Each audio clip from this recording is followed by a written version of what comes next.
సిద్ధలలో నేను సిద్ధముగా చేసుకో రాజు రానయ్యున్నాడు.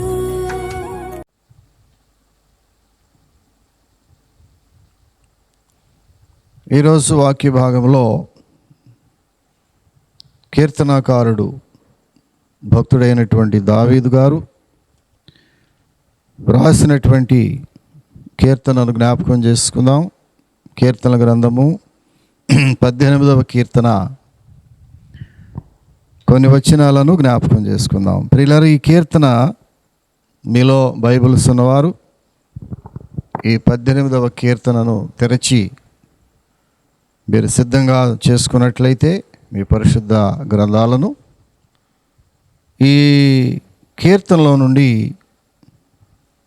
కొన్ని ప్రాముఖ్యమైన అంశాలను మనం ధ్యానం చేసుకుందాం. ప్రియులారా, 18వ కీర్తనలో 6వ వచనములో దావీదు భక్తుడు అంటాడు, నా శ్రమలో నేను యెహోవాకు మొరపెట్టి తిని, నా దేవునికి ప్రార్థన చేసి తిని, ఆయన తన ఆలయములో ఆలకించి నా ప్రార్థన అంగీకరించెను.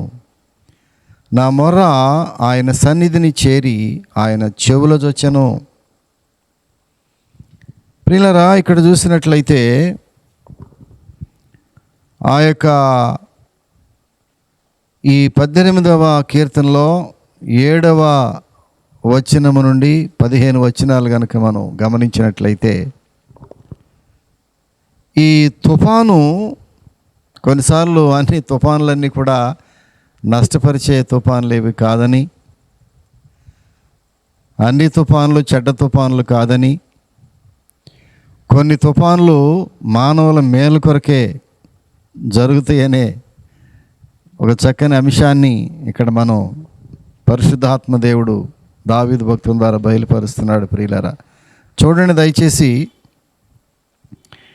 ఈ యొక్క ఆ ప్రకృతిలో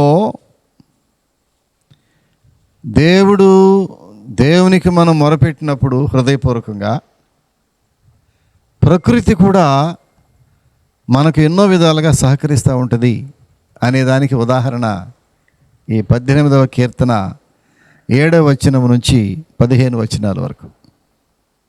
ఇక్కడ దావీదు భక్తుడు ఎప్పుడు ప్రార్థన చేశాడు తెలిసిన, నా శ్రమలో నేను యెహోవాకు మొరపెట్టి తిని. మనం శ్రమల పాలైపోయినప్పుడు ఇక ఏమీ కూడా మనకు అందుబాటులో ఏ మంచి జరగనప్పుడు, ఇక ఆశ వదులుకున్నప్పుడు, నాకిక ఆశలు లేవనుకుంటుని అని పాట పాడతాం క్రైస్తవ సంఘాలు. ప్రియులారా, ఆశలు కరువైపోయినప్పుడు, సమస్తము కోల్పోయినప్పుడు, శ్రమల పాలైపోతున్నప్పుడు, ఎవరి సహాయం అర్థించినా కూడా ఎవరు కూడా దరిదాపులోకి రానటువంటి సమయంలో ప్రియులారా, ఒకే ఒక్క ఆయుధము దేవుడు మనకి ఇచ్చాడు. ఏంటో తెలిసిన, నేను యెహోవాకు మొరపెట్టి తిని. Praise the Lord. నా శ్రమలో నేను యెహోవాకు మొరపెట్టి తిని, నా దేవునికి ప్రార్థన చేసి తిని. చేస్తే ఏమైంది? ఆయన తన ఆలయములు ఆలకించి నా ప్రార్థన అంగీకరించెను. దేవునికి ఒక పేరేమో తెలిసిన, ప్రార్థన ఆలకించువాడా. ప్రియులారా, ఈ దేవుడు ప్రార్థన ఆలకించువాడు. ప్రార్థన ఆలకించటమే కాదు, ప్రార్థనకు జవాబిచ్చువాడు. నీ ప్రార్థనలన్నీ కూడా సఫలం చేసే దేవుడు, నీ ఆలోచనలను సఫలం చేసే దేవుడు. ఎంత గొప్ప దేవుడు ప్రియులారా! ఈ దేవుని యొక్క లక్షణములు, ఎన్ని గొప్ప లక్షణాలు మనం చూస్తాం. ఎంత మంచి దేవుడు. శ్రమలో నేను యెహోవాకు మొరపెట్టి తిని, ఆయన తన ఆలయములో ఆలకించి నా ప్రార్థన అంగీకరించెను. నా మొర ఆయన సన్నిధిని చేరి ఆయన చెవులు జొచ్చెను.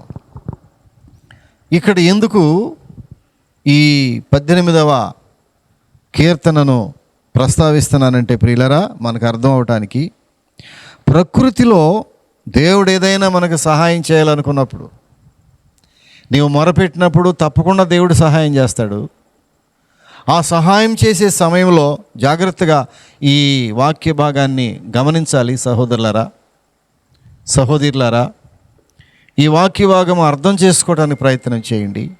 నీవు శ్రమలో ఉన్నప్పుడు యెహోవాకు మొరపెడితే దేవుని యొక్క సహాయం ఎట్లా వస్తుందంటే, ప్రకృతిలో ఉన్నటువంటి అనేక అంశములను దేవుడు నీ పక్షముగా అనుకూలపరిచి వాటి ద్వారా దేవుడు సహాయం చేయగలడు. Praise the lord.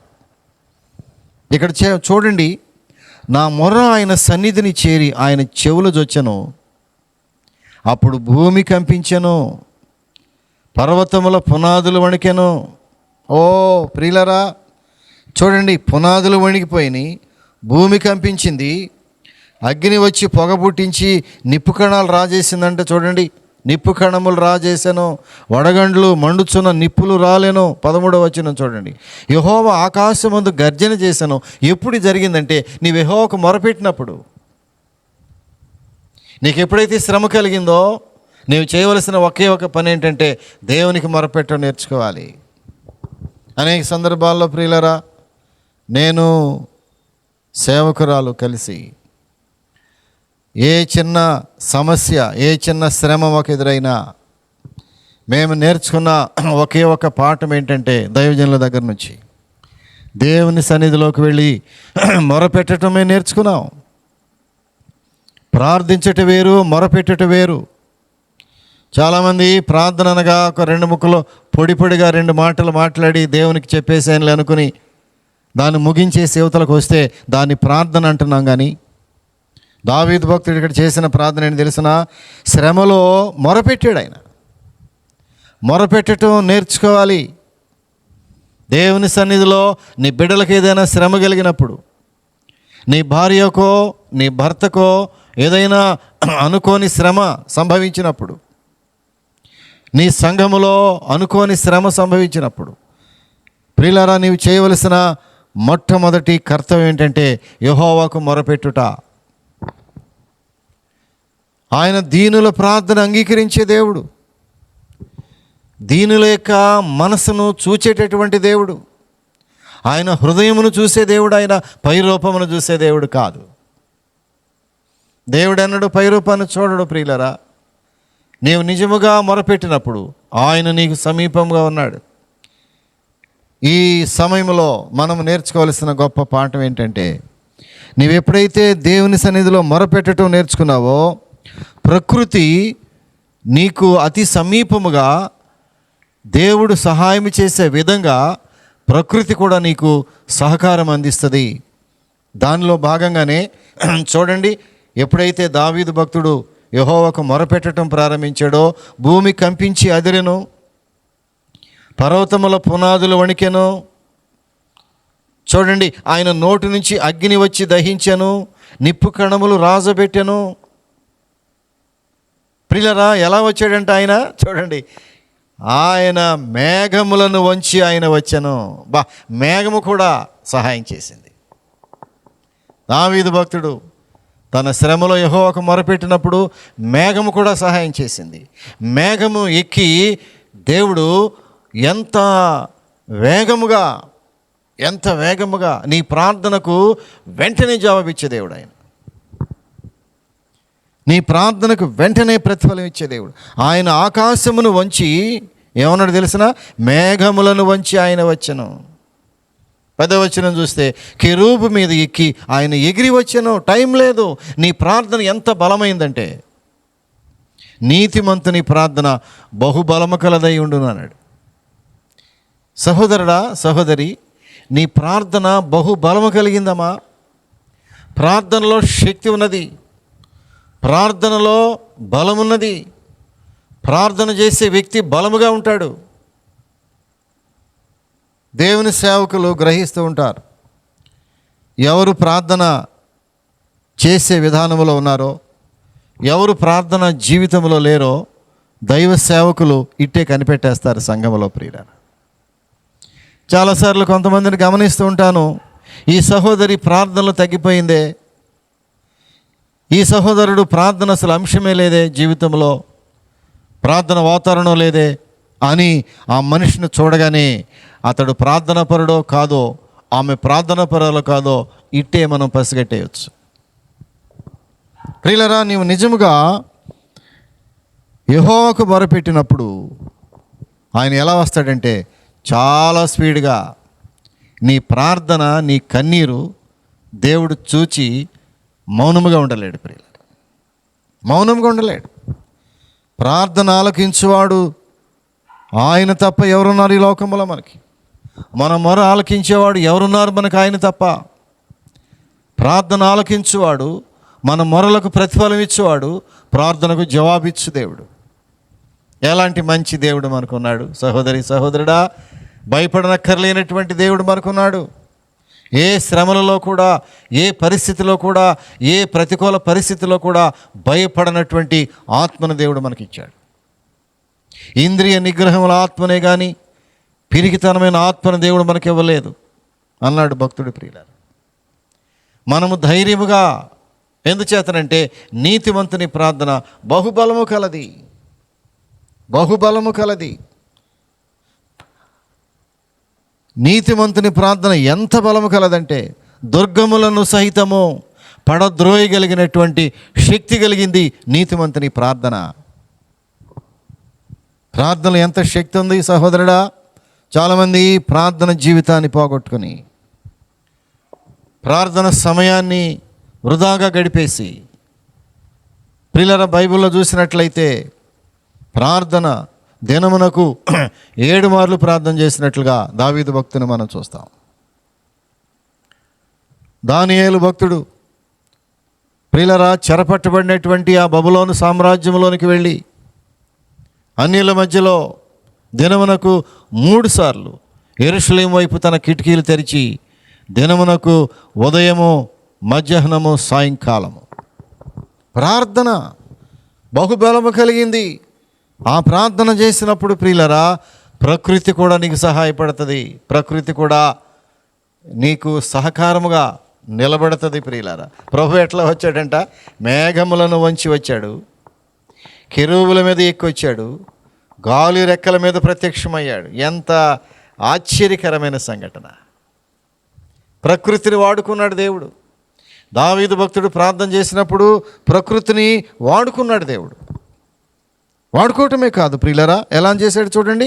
భూమి పునాదులు బయటపడినో, వడగండ్లు మండుచున్న నిప్పులు, మెరుపులు మెండుగా మెరిపించి చూడండి, గద్దింపునకు ప్రవాహములు అడుగు భాగములు కనబడిను, భూమి పునాదులు బయలుపడిన.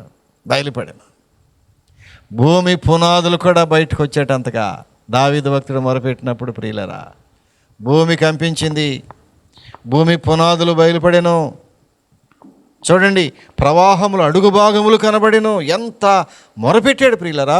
నీతిమంతుని ప్రార్థన ఎంత బలమైందంటే ప్రకృతి కూడా తన యొక్క శక్తిని, తన యొక్క పరిస్థితులను, తమ యొక్క గమ్యమును మార్చుకొనగలిగినటువంటి శక్తి. చేస్తున్నావా అలాంటి ప్రార్థన మీద ఆధారపడుతున్నావా సహోదరుడా? ఏదైనా శ్రమ వచ్చినప్పుడు, ఎవరికైనాను శ్రమ కలిగినా వాడు సంఘ పెద్దలను పిలిపించుకొని నూనె రాసి ప్రార్థన చేయవలెను. అతడు పాపక్షమాపణ పొంది మారు మనసు పొందుతాడు. అతడు రోగి అయితే అతడు స్వస్థపరచబడతాడు. పౌలు భక్తుడు చెప్పిన మాటల ప్రియులారా, ప్రార్థన మీద ఆధారపడుతున్నావా? ప్రార్థన జీవితాన్ని అలవాటు చేసుకుంటున్నావా? శ్రమ వచ్చినప్పుడు దేవునికి మొరపెట్టడం నేర్చుకుంటున్నావా సహోదరుడా? చాలామంది శ్రమల్లో కృంగిపోతారు. శ్రమ దినమున కృంగిన ఎడల నీవు చేతగాని వాడవుతావు. బైబిల్ వాక్యం ప్రియులారా, ఎవరికైనా శ్రమ సంభవించినప్పుడు ఆ శ్రమలో కృంగిపోతే అతడు చేతగాని వాడిగా మిగిలిపోతాడు. బైబిల్ అలా చెప్పటం లేదు ప్రియులారా. బైబిల్ చదువుతున్నప్పుడు, దేవుని వాక్యాన్ని ముందు పెట్టుకున్నప్పుడు ఎంత ధైర్యం వస్తుంది మానవుడికి. ఈ లోకం ఇవ్వలేని ధైర్యము, మనుషులు ఇవ్వలేనటువంటి ఆ యొక్క ధైర్యమైన మాటలు, ఏ మనుషుడు కూడా ధైర్యపరచలేనటువంటి పరిస్థితిలో దేవుని యొక్క మాటలు నిన్ను ధైర్యపరుస్తున్నాయి. ఎన్ని విధాలుగా నిన్ను లేవనెత్తుతున్నాయి, ఎన్ని విధాలుగా నిన్ను ఆశ్చర్యకరమైన స్థితిలో నుంచి ఉన్నతమైన స్థితిలో లేవనెత్తుతున్నాయి దేవుని మాటలు ప్రియులారా. దేవుని వాక్యము చదవటం ద్వారా నేను ఎంతో ధైర్యాన్ని తెచ్చుకుంటాను ప్రియులారా. దేవుని వాక్యం లేకపోతే బ్రతకలేను నేను. దేవుని వాక్యమే నన్ను ధైర్యం చెప్పుద్ది. నీ వాక్యమే నన్ను బ్రతికించను. నా బాధలలో అది నాకు నెమ్మది కలిగజేశాను. నీ వాక్యమే, దేవుని మాటలే, వాక్యం అనగా దేవుని మాటలు, నీ నోటి మాటలు నన్ను బలపరిచిని ప్రభువా, నీ నోటి మాటలు నన్ను స్వస్థపరిచిని ప్రభువా, నీ స్వరము నన్ను బలపరిచింది ప్రభువా. దేవుని మాటలు ఎంత గంభీరమైనవి సహోదరి సహోదరుడా. ఇక్కడ చూసినట్లయితే ప్రకృతి, దావీదు భక్తుడు మొరపెట్టినప్పుడు ప్రకృతి సహకరించింది, వడగండ్లు సహకరించినాయి, భూమి పునాదులు సహకరించినాయి, ప్రవాహములు అడుగు భాగములు సహకరించినాయి, మెరుపులు సహకరించినాయి, నిప్పులు, ఉరుముధ్వని, ఓ ప్రియులారా, కెరూబులు, సెరూపులు, పర్వతముల పునాదులు అన్నీ కూడా దావీదు భక్తుడు మొరపెట్టినప్పుడు అవన్నీ కూడా సహకరించినాయి. ప్రకృతి నీ పక్షముగా వ్యాజ్యమాడుద్ది, ప్రకృతి నీ పక్షముగా దేవుని సన్నిధిలో వ్యాజ్యమాడద్ది. అంత బలమైనటువంటి శక్తివంతమైన ప్రార్థన నీలో ఉంది ప్రియ. చేస్తున్నావు అలాంటి ప్రార్థన? బైబిల్లో ఒక ఆయన తెలుసు మనకి, ఒక మంచి ప్రవక్త. అతడు కూడా ప్రార్థన చేశాడు, కానీ దేవునికి అవిధేయుడిగా మిగిలిపోయి, దేవుని మాటకు ఎదురు చెప్పి, దేవుని మాటకు ఎదురు చెప్పినప్పుడు, దేవుని మాటకు అవిధేయుడైనప్పుడు దేవుని సన్నిధి నుంచి పారిపోయాడు. అతడే యోనా ప్రవక్త. యోనాని, ప్రవక్త అయినటువంటి యోనా గారిని దేవుడు ఒకరోజు పిలిచి, ప్రియులరా, ఏం చేశాడు తెలిసినా? ఒక ఓడ ఎక్కి ప్రయాణం చేయమన్నాడు, నినివే పట్టణానికి ప్రయాణం చేయమన్నాడు. కుడి ఎడమలు ఎరగనటువంటి ఆ పట్టణంలో, దేవుని భయం లేని పట్టణంలో, దేవుని మర్చిపోయిన పట్టణానికి వెళ్ళి నీవు సువార్త ప్రకటించు అని భక్తుడైనటువంటి యోనాని, ప్రవక్త యోనాని పంపిస్తే, ఆ ప్రాంతము భయంకరమైన ప్రాంతము. ఆ ప్రాంతంలో మనుషులు దేవుని వాక్యము వినరు, నేను వెళ్ళిన ప్రయోజనం లేదు అనుకుని దేవుని మాటకు అవిధేయుడై, దేవుని మాటకు ఎదురు చెప్పి వెళ్ళవలసిన చోటు నుంచి మరొక చోటుకి అతడు పారిపోయాడు ప్రియుల. ఎప్పుడైతే దేవునికి అవిధేయుడైనాడో, దావీదు భక్తుడు మొరపెట్టినప్పుడు ఏ ప్రకృతి అయితే దావీదునకు సహకరించిందో అదే ప్రకృతి, అదే తుఫాను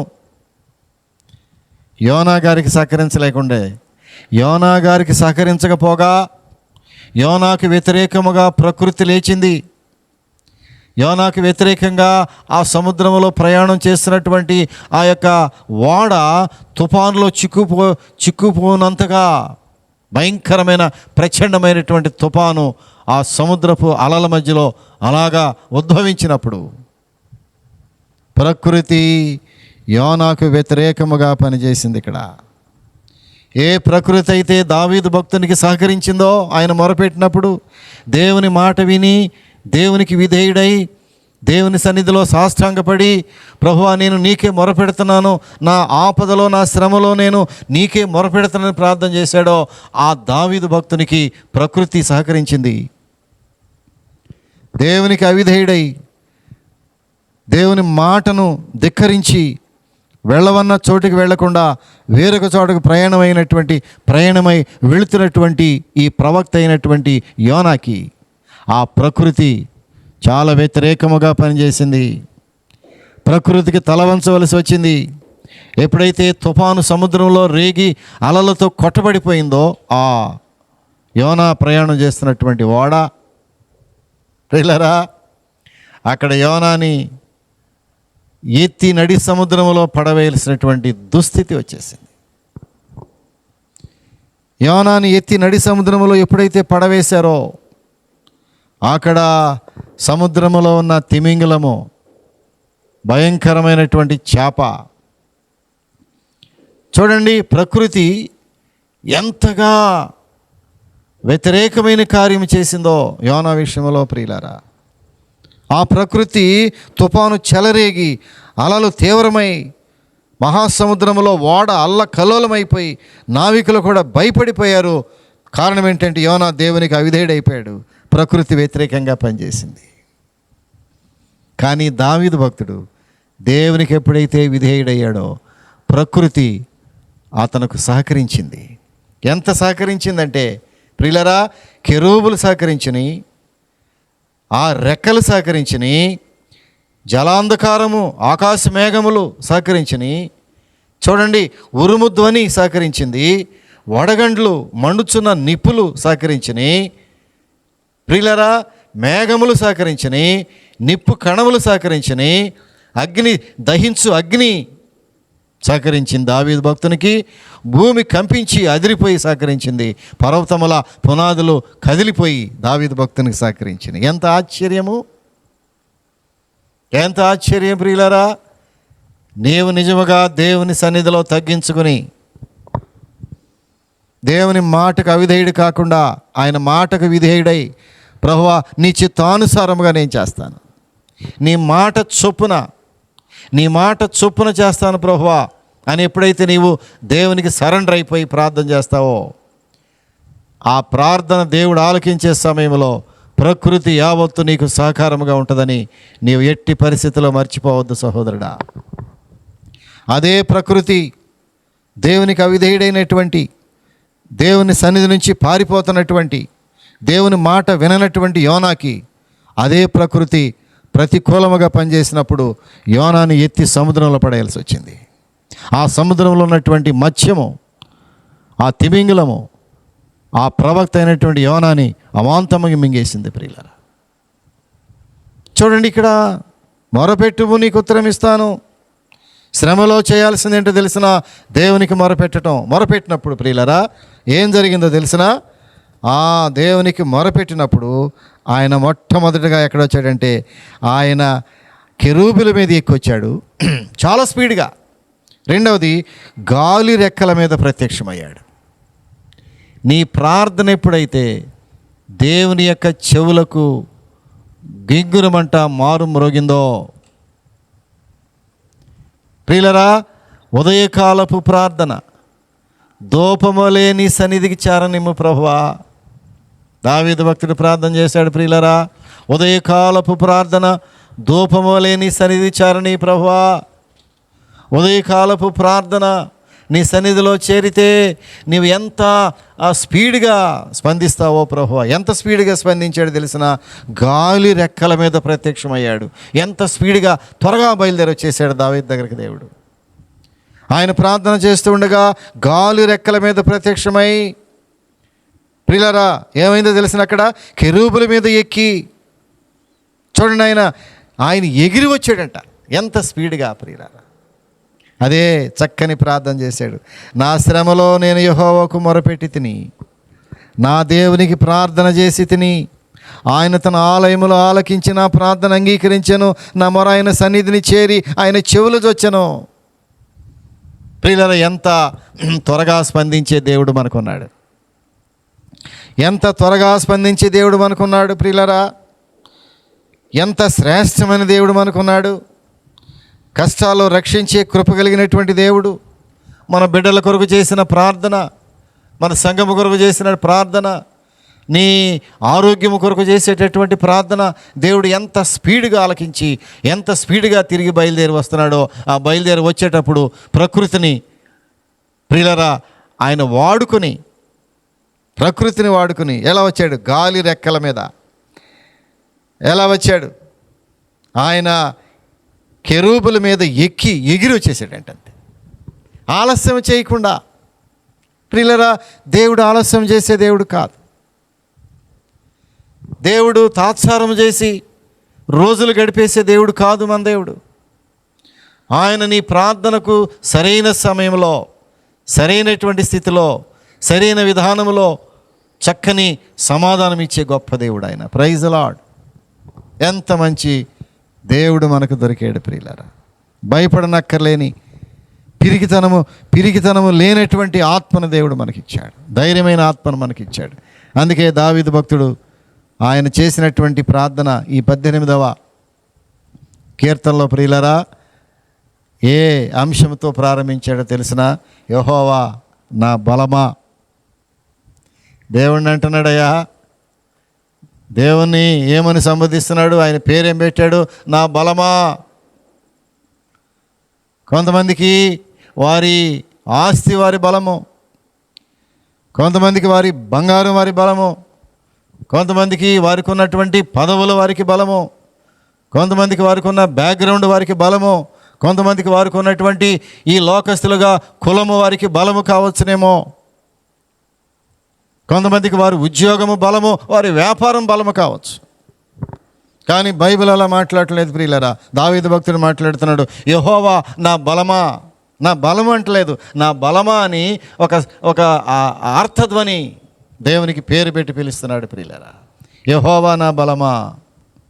2వ వచనం చూడండి, యెహోవా నా శైలము, నా కోట, నా కేడెము, నా శృంగము, రక్షణ శృంగము, నా దుర్గము, నా దుర్గము. ఎలాంటి పేర్లు పెట్టాడు? ఎందుకంటే ఆయన శ్రమలో మొరపెట్టినప్పుడు ఆయన ప్రార్థన ఆలకించాడు ప్రియులారా. ఎంత మంచి దేవుడు! ఆ దేవునికి ఎంత చక్కని పేర్లు పెట్టాడు ప్రియులారా. యెహోవా నా బలమా. తెలుసా నీ బలం ఎవరో?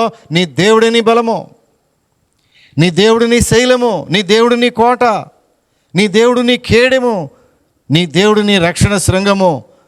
నీ దేవుడు ఎవరంటే నీవు ఆశ్రయించుచున్నటువంటి నీ దుర్గము, ఆయనే నీ దేవుడు. అలాంటి దేవుణ్ణి పట్టుకుని, అలాంటి రక్షణ శృంగమైనటువంటి శైలము, కోట, కేడెము, దుర్గమైనటువంటి దేవుణ్ణి పక్కన పెట్టుకుని ఎందుకు భయపడుతున్నావు సహోదరుడా ఈ ఉదయకాల సమయంలో? అలాంటి దేవుని బిడ్డ ఎందుకు భయపడుతున్నావు సహోదరి? కొంతమంది ఎందుకు భయపడుతున్నారో తెలియదు. కొంతమంది భయమునే వస్త్రముగా ధరించుకునే పరిస్థితి. నాకు కలిగిన భయములన్నిటిలో నుండి ఆయన నన్ను విడిపించెను అన్నాడు భక్తుడు. నాకు కలిగిన భయములన్నిటిలో నుండి ఆయన నన్ను తప్పించెను. ప్రియులరా, ఈ సమయంలో వాక్యం వింటున్న సమయంలో సహోదరి సహోదరుడా, నీ హృదయంలో ఏ భయం ఉందో నాకు తెలియదు. ఒకవేళ అప్పుల పాలైపోయి అవి తీర్చలేని స్థితిలో భయపడుతున్నావేమో నాకు తెలియదు. ఒకవేళ అనారోగ్యంతో డాక్టర్లు కూడా నా వల్ల కాదు అనే పరిస్థితిలో, మందులు వేసినా నయము కానటువంటి స్థితిలో ఆ వ్యాధిని చూసి కుమిలిపోయి భయపడుతున్నావేమో నాకు తెలియదు. ఒకవేళ బిడ్డల విషయంలో నీ అంచనాలకు సరిపడినంతగా బిడ్డలు స్థితి, వాళ్ళ పరిస్థితులు బాగోలేదని ఒకవేళ నీవు హృదయంలో భయపడుతున్నావేమో, తండ్రిగా లేక తల్లిగా. ఏ భయము నిన్ను వెంటాడుతుందో నాకు తెలియదు.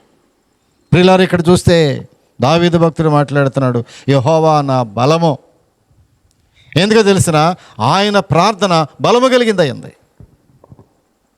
ఈ రాత్రికాల సమయంలో సహోదరి సహోదరుడా, ఈ వాక్యం వింటున్నటువంటి ప్రియా దేవుని బిడ్డలారా, వాక్యం వృధాగా పోదయా. ఈ దేవుని మాటలు ఇవి, హృదయంలో క్రియ జరుగుద్ది. నీ హృదయాన్ని ఒక్కసారి తెరిచి, ప్రభువా ఈ వాక్యము నా కొరకే, ఈరోజు నేను భయపడుతున్నా, నేను ఈ భయములో నుంచి నన్ను విడిపించయా అని ఒక్కసారి దావీదు చేసిన ప్రార్థన చేయగలిగితే, నీవు ఆకాశముందున్న దేవునికి ప్రార్థన చేయగలిగితే, ఆయన నిన్న నేడు నిరంతరము ఒకే రీతిగా ఉన్న దేవుడు, ఆయనకు ప్రార్థన చేయగలిగితే, ఆయన అంటున్నాడు, నా శ్రమలో నేను యెహోవాకు మొరపెట్టి తిని. ఒకవేళ శ్రమలో ఉన్నట్లయితే నీవు చేయవలసిన పని ఒకటే, దేవునికి మొరపెట్టు. ప్రభువా నేను ఈ శ్రమలో ఉన్నానయ్యా, నేను ఈ బాధల్లో ఉన్నాను ప్రభువా, ఈ బాధల నుంచి నాకు విముక్తి ఎక్కడుంది, నీవే నాకు ఈ బాధల్లో విముక్తి చేయాలి అని ప్రార్థన చేసినట్లయితే, దావీదు భక్తుని ప్రార్థన ఆలకించిన దేవుడు, దావీదు ప్రార్థనకు ప్రకృతి కూడా సహకరించినటువంటి ఆ ప్రకృతి ఈ రోజున నీకు కూడా సహకరించి దేవుడు త్వరగా వచ్చి నీ ప్రార్థనకు జవాబు ఇచ్చునుగాక. చిన్న ప్రార్థన చేసుకో.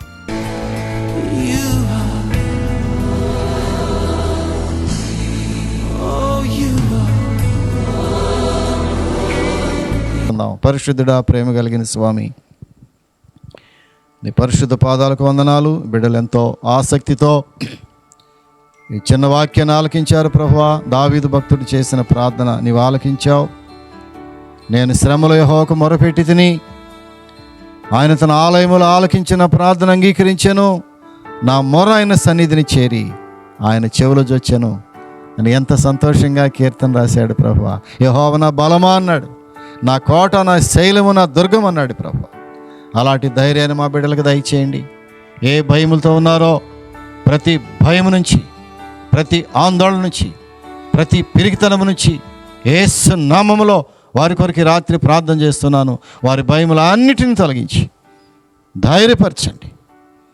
గొప్ప ఆశీర్వాదకరమైనటువంటి జీవితాన్ని వారికి ప్రసాదించి కృప చూపించమని, ఈ వాక్యానికి ముద్ర వేయమని యేసు నామమున అడుగుచున్నాము తండ్రి. ఆమేన్, ఆమేన్, ఆమేన్. ప్రియులారా, మంచి వర్తమానాలు మీరు వింటున్నారు. మెర్సీ ప్రార్థన మందిరం నుండి వెలువడేటటువంటి ఈ విలువైన వర్తమానాలను మీరు విని ఆత్మీయంగా మేలు పొందుతున్నారని విశ్వసిస్తున్నాను. అనేకులు ఈ వర్తమానాలు విని ఫోన్ ద్వారా మాకు తెలియపరుస్తున్నారు. వారి ప్రార్థన అవసరతలు మాకు తెలియపరుస్తున్నారు.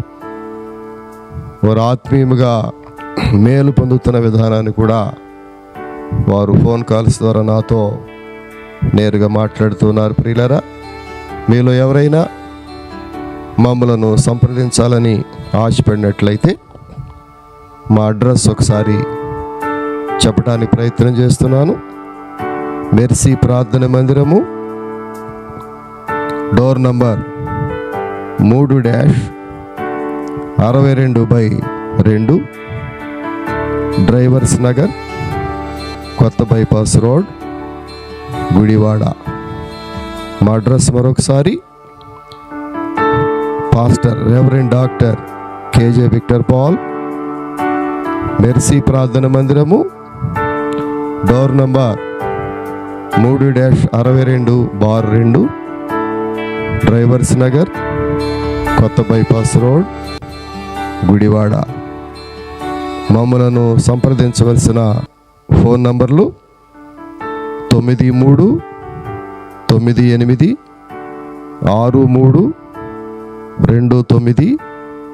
9398632944 మరియు 9398929262.